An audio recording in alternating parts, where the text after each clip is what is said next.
Mau beli rumah pertama? Ini 5 hal yang wajib kamu tahu.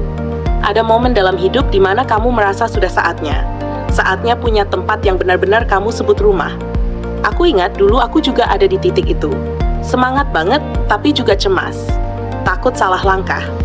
Tapi setelah belajar dari pengalaman, ada beberapa hal yang penting banget buat kamu tahu sebelum beli rumah pertama. Tip 1. Lokasi adalah kunci. Kamu pasti punya impian tentang rumah yang nyaman. Tapi ingat, lokasi itu bukan cuma soal pemandangan indah atau dekat dengan pusat kota. Lokasi adalah tentang bagaimana kamu akan menjalani hidupmu setiap hari.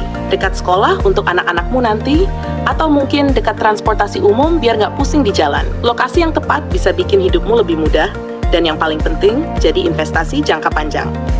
Tip 2. Cek kondisi keuangan. Rasanya senang banget saat lihat rumah yang kamu suka. Tapi, jangan sampai euforia itu bikin kamu lupa dengan satu hal penting. Keuangan. Aku dulu juga hampir terjebak, lupa kalau beli rumah bukan cuma soal harga jual. Ada DP, pajak, biaya notaris, dan biaya lain-lain yang tiba-tiba muncul. Jadi cek dulu keuanganmu. Pastikan kamu siap, karena rumah yang bikin bahagia itu nggak cuma yang indah di luar, tapi juga yang nggak bikin kamu stres tiap bulan. Tip 3. Periksa legalitas properti. Ini hal yang sering banget orang anggap sepele, padahal penting banget. Kamu nggak mau kan beli rumah yang ternyata bermasalah? Dulu aku hampir beli rumah yang ternyata sertifikatnya masih bermasalah. Jadi pastikan semua dokumen lengkap. Sertifikat tanah, IMB, semua harus jelas. Rumah bukan hanya tempat berlindung, tapi juga investasi masa depanmu. Tip 4. Pilih KPR dengan bunga terbaik. Waktu pertama kali mikir soal KPR, aku sempat bingung. Banyak banget pilihan bank dan bunga yang berbeda-beda. Tapi yang aku pelajari, jangan buru-buru. Bandingkan semua opsi dengan baik.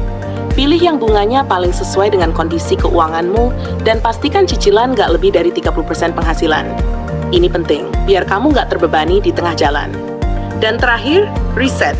Jangan pernah tergoda hanya karena harga murah. Waktu itu, aku hampir beli rumah hanya karena harganya miring. Tapi setelah dicek, ternyata banyak masalah di bangunannya. Jadi luangkan waktu untuk benar-benar cek kondisi rumah dan riset harga pasar di sekitar. Percayalah, lebih baik teliti sekarang daripada menyesal nanti.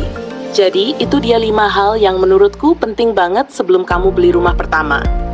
Aku tahu, perjalanan ini kadang terasa menakutkan. Tapi kalau kamu melangkah dengan hati-hati, rumah impian itu pasti bisa kamu raih. Semoga pengalaman ini bisa membantu kamu bikin keputusan yang tepat. Rumah pertama itu lebih dari sekedar bangunan. Dia adalah tempat di mana cerita baru dimulai.